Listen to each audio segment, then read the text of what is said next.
Welcome to the next episode of our small group study. We're going to be talking about, or starting with, the plagues of Egypt this week. All right, Chad, would you read that first paragraph about the plagues that's in chapter 7 of Exodus? Go ahead. I will begin in verse 14. Then the Lord said to Moses, Pharaoh's heart is hardened. He refuses to let the people go. Go to Pharaoh in the morning, as he is going out to the water. Stand on the bank of the Nile to meet him, and take in your hand the staff that turned into a serpent. And you shall say to him, The Lord, the God of the Hebrews, sent me out to you, saying, Let my people go, that they may serve me in the wilderness.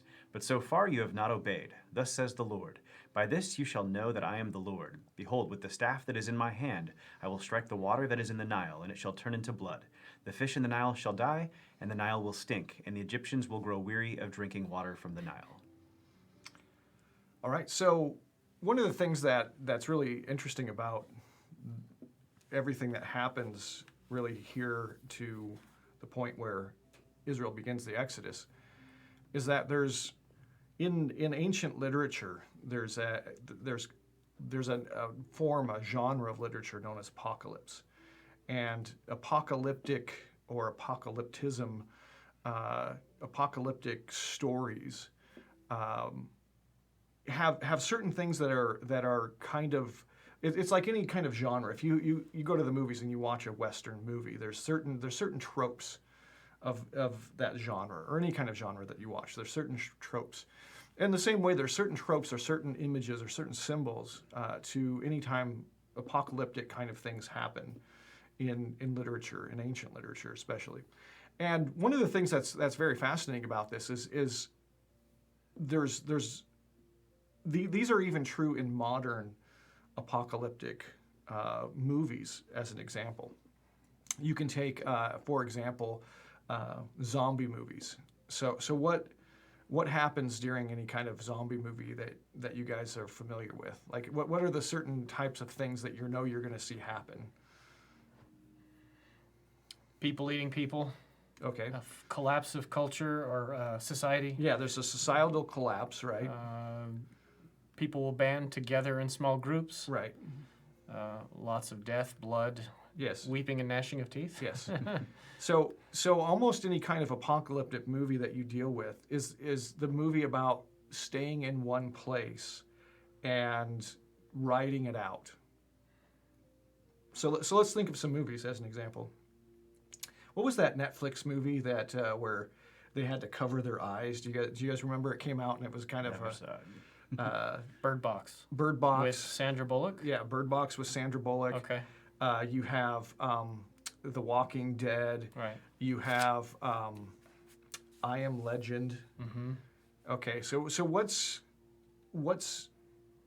a lot of them, they're true. going to the promised land. They're trying to find the... Always. Yeah. Always going to the promised land. Yeah. It's never, whenever you watch an apocalyptic movie, it's never, hey, let's hunker down here and just stay. It's never that. It's always we're going to the promised land. Even stuff like Book of Eli or The Road or like any kind of those genres, you're going someplace. Okay. Right? Now, when we get to the Exodus story, it's exactly the same. And what we want to understand is that there's these tropes in this genre for a very specific reason and purpose. So one of the things that's very interesting about this story, in what you just read, is that Moses, it starts off with, he's supposed to use this staff that turns into a snake. So think about the staff for a minute, and what does it represent? What do you need a staff for, and what does a staff do? And it's a bigger picture of something. So you have a staff, and you have the fact that it was put into the holy place, or the Holy of Holies. What does that tell us about? And it did blossom, so there was something supernatural about it. But it tells us that it's something fairly important. It's a significant. It represents something very significant if it's put into the Holy of Holies. And so we want to think about for a second. Well, what does it mean? And what does it mean that when Moses throws it down, it turns into a serpent? So a staff is representative of something. It's about science and technology. Okay, so just throw that out there because you'll never probably get that, because I never would have gotten it if I hadn't read it. Somebody else pointing it out. So it's not on its face immediately obvious why that would be science and technology. But can you guys think about why that might be the case? Because I'm sure once I explain it to you, you'll go, oh, because that's what I did. And obviously everybody's an extension of me, so. Science and technology, huh? Well, I see it as a tool, a tool or a mechanism to accomplish a job. So would that Right. fall under technology? Yeah, yeah. It's funny because that's how simple it is. Like, the thing is that you go into the world, you need to do something, and you pick up a stick. It's like the lowest, most basic level of kind of science and technology that exists, right? And it doesn't really matter what you need to do with the stick, but the stick is a way of using the world to accomplish your goals and your desires. And there's an element of kingship that's involved there. There's an element of dominion that's involved there. And it also becomes a picture of dominion, which is why leaders have a staff, right? They have a scepter. Because in picking up the stick, what man has done is man has taken dominion over the world. He's owning the world, so to speak, and there's a sense in which he's kind of enthroned on that. Makes sense. And so it doesn't really matter what you're going to use the stick for. It becomes an extension of your will. It becomes a tool to carry out your will, and it becomes a way of using the world to do that. And you can scale up from picking up a stick to do anything to, jet fighter planes. It's just an extension of the same idea. Yeah, real quick transition. Right. You go from one to the other just like that. So the idea here, though, is an interesting one. So when Moses throws that down and it becomes a serpent, what do you think we're supposed to learn from that? What does a serpent represent? Well, I think of the garden. Is that what we're talking about? I mean, he's going to be crushed under the heel, but ultimately it's an entity that is beneath you. It's an entity that's beneath you, but it's an entity that's incredibly dangerous. Okay. So you're talking about like the viper, a poisonous nature, or Right. It's a wild creature? Yeah, there are some biologists who think that the visual acuity that humans have was developed in response to trying to see and apprehend snakes. Oh, okay. Because think about it, snakes are actually really hard to see. I mean, Sure. lions, tigers, water buffalo, hippos. Those are things that are fairly obvious. But a snake is something that is really deadly, and also very small. Yeah. And so it's kind of the stand-in predator, and not the kind of predator that is open, but kind of the stand-in, the predator that flies under the radar. You know what I'm saying? Okay. That's kind of the way that it's used throughout literature, and it's still used like that today, which is kind of fascinating. A lot of these symbols that are ancient still have the same meaning, and so. Is there ever a sense in which technology becomes a serpent? Sure. Just about every technology can be used for good or quite the opposite. Right. And so one of the other tropes that you see in apocalyptic literature is the idea that technology becomes the serpent, right?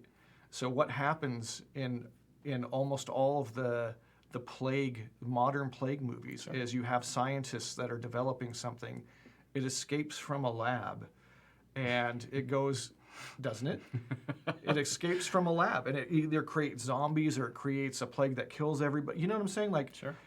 Or nuclear holocaust, or do you understand? This is all lays out the same way. Well, it's interesting because you got the picture of the plague for the Israelites later on, and they have to look at the snake kind of on a staff, if you will, and raised up. And I believe some of the Greek gods, like Hermes and Caduceus or something like that, have the same symbol, which we use as like the medical symbol. And, Right. And kind of interesting that they're juxtaposed in here. Same thing going on with Moses. And one of the things that some theologians will suggest about the snake being raised up on the staff is that the thing that brings sin, or this, you can even kind of look at it as a stand-in for the sin itself, has to be faced, confronted, dealt with. The serpent is something that kind of flies under the radar, and it's something that you can ignore, right? But you ignore it to your peril. Yeah. And so you have to lift it up. You have to confront it. You have to see it. And there's a sense in which kind of that's what happens with Jesus on the cross, right? Is that sin is being confronted. You can't look at the cross and say that God takes he's kind of ambivalent toward the existence of sin. If the wages of sin is death, and God is willing to let that fall on his son, then clearly sin has to be dealt with. So the idea here is kind of an interesting one, because what you have is a picture of a plague of a culture or development or technology, those kinds of things that are becoming death, that are becoming dangerous, and they're killing the people.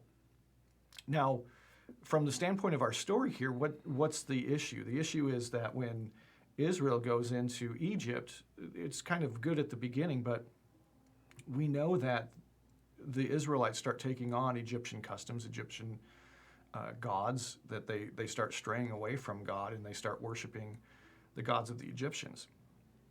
And so there's a sense in which this thing that could be a blessing to them, the Egyptians, if you're going to learn how to be a nation, do you want to study the least successful or the most successful? Of course. You want to study the most successful, but there's also a danger in that, right? Because you can start attributing to the success of a nation to the wrong things. Exactly why is Egypt successful? Well, is it because of the gods they worship? Is that what's causing their great success? And if so, should the Israelites start adopting those gods? And so this idea of apocalypse is really important. Now, obviously, toward the end of the discussion, we can talk about how that plays into our current situation. But for now, it's important just to understand that one of the aspects of apocalypse that's really important is the things that are trusted in prove untrustworthy, and there's a collapse that takes place because of it. Everything that was certain, everything that was sure, everything that was trusted before, all that disappears, and all those things are now untrustworthy.